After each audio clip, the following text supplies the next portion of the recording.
Well, good morning, WellHouse Church. How we doing? I hope that this finds you well on a relaxing day after Thanksgiving. We didn't have any gatherings this week because we want you to know that we value you and your relationships and connections that happen outside of WellHouse. And so we don't want to add extra stress on anyone by having gatherings in their homes the week of Thanksgiving or holidays in general. So we take the week off of our gatherings, but I don't want to spend a week without being able to communicate a message from the Lord to you. And I feel like I have one this morning. So I'm excited for this time to share with you. You know, Thanksgiving is, it's an interesting time. We as Americans have so much to be thankful for. And yet this holiday can be a holiday where we don't give a lot of thanks. Thanksgiving can bring anxiety for a lot of people if you don't look like your family, if you don't align like your family, or if you feel like you're not heard. And so a lot of times Thanksgiving can get pretty radical.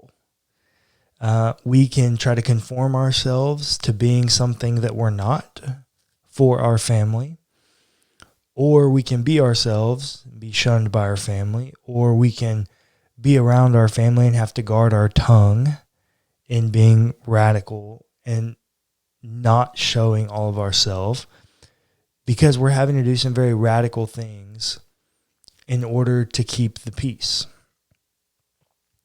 or to not stir up drama.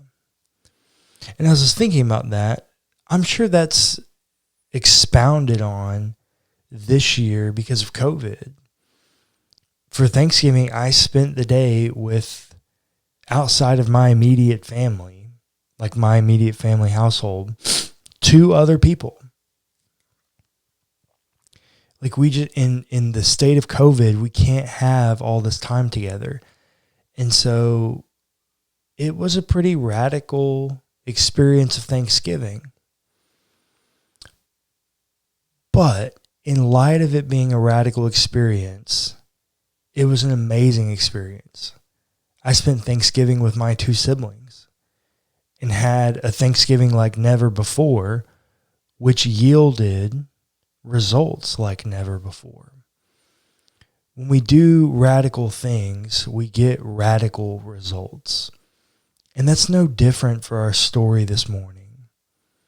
This morning, I want to tell you a story about radical restoration. This is in Mark chapter 2, beginning of verse 1. It says, "Some days later, when Jesus came back to Capernaum, people heard that Jesus was back in town, and many gathered at the house where he was staying. Soon the crowd overflowed from the house into the streets, and still more people pressed forward to hear Jesus teaching the message of God's kingdom. 4 men tried to bring a crippled friend to him, but since the crowds prevented their carrying him close enough to get Jesus' attention, they climbed up onto the roof, opened a hole in it, and lowered the paralyzed man on his mat down to Jesus." I feel like a lot of this story sets up to feel like a Thanksgiving. Some days later, when Jesus returns to Capernaum, right? So he comes back to this place he's familiar with. And when he shows up, he's staying at a house like most of us would in a normal Thanksgiving. We stay at somebody's house for a duration of time. And then there comes a day where a whole bunch of people show up. And the house is busting at the seams. This is the experience of my family. We have a big family. And so in non-COVID times, Thanksgiving has like 40-something people at it. I mean, it's just a massive gathering. Have that mindset for yourself that people are in this house busting at the seams. And these 4 men try to come in carrying their friend, their paralyzed friend, on a mat. So many people that they're not getting through the house to Jesus. There's just too many people. And so they know that they need something radical to happen here. That normal is not going to get the job done. They know that they have an opportunity for their friend to experience restoration, but they got to do something very, very radical for that restoration. So they climb to the roof and literally tear a hole in the roof. Like, there's something very interesting and unique about them tearing a hole in the roof. They tear this hole in the roof. They estimate where Jesus is in the house, and they begin to tear a hole in the roof. So somehow they got to get up onto the roof. They got to get their paralyzed friend strapped to a board onto the roof. And then they got to tear a hole in it and lower him down. That's the setting for this story. And here's the thing I want you to realize. Up to this point, all we know is that the man that needs healing is paralyzed. But all we've seen is the radical action of the friends. Verse 5 says, Jesus recognized the faith of these men, and to the paralyzed man he said, your sins are forgiven. So there's another part of this that is happening here with Jesus forgiving sins that's larger to his picture being painted as Messiah, as Savior of the world, that we don't have time to get into right now. But the piece that I want you to focus on is that Jesus recognized the faith of these men, the plurality of men. More specifically, he recognizes the faith, I think, not necessarily of the paralyzed man. We haven't seen the paralyzed man do anything. We've seen him be there, but we've seen action. We've seen pursuit of radical restoration happening from these four friends. And Jesus says, or Jesus recognized the faith of these men, plural.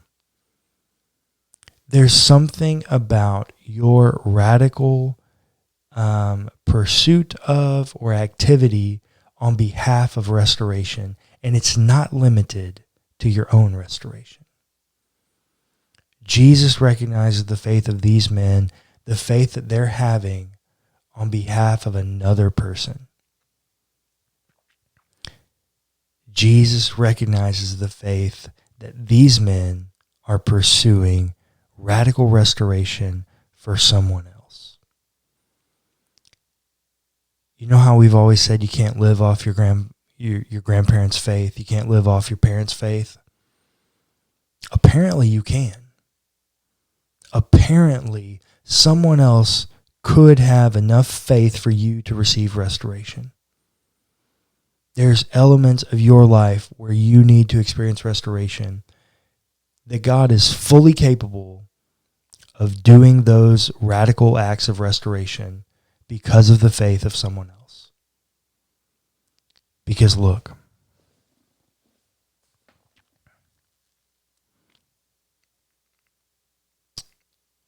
verse 10, still, I want to show you that the Son of Man has been given the authority on earth to forgive sins. And so to the paralytic, Jesus said, get up, pick up your mat, and go home. The man rose to his feet immediately, rolled up his mat, and walked out into the streets, and everyone in the crowd was amazed.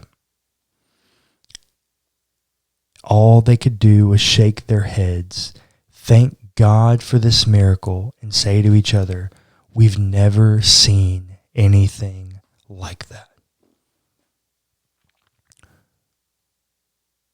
Radical restoration happens in moments of faith that expound beyond anything we've ever seen.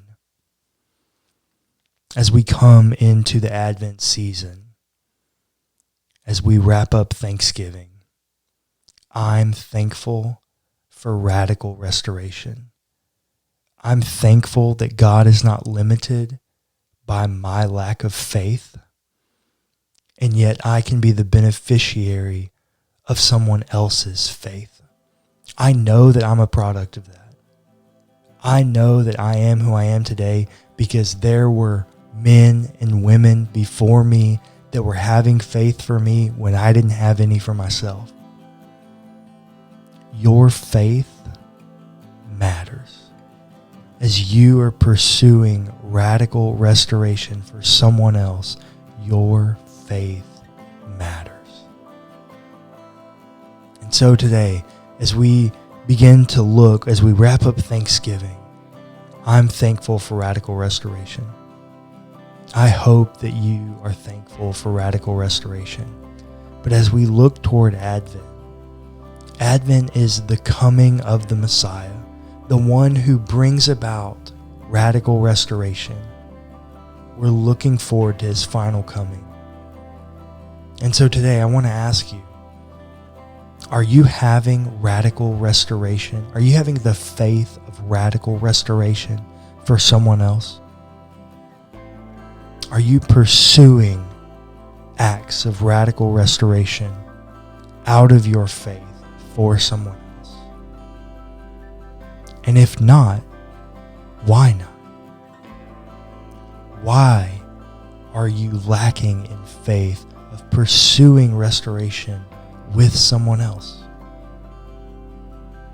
And how can we pray for you to experience that level of faith? Because I know there's someone in this world that you care enough for that you would tear a hole in a roof and lower them down at the feet of Jesus so that they could experience radical restoration in the love and grace of the Messiah.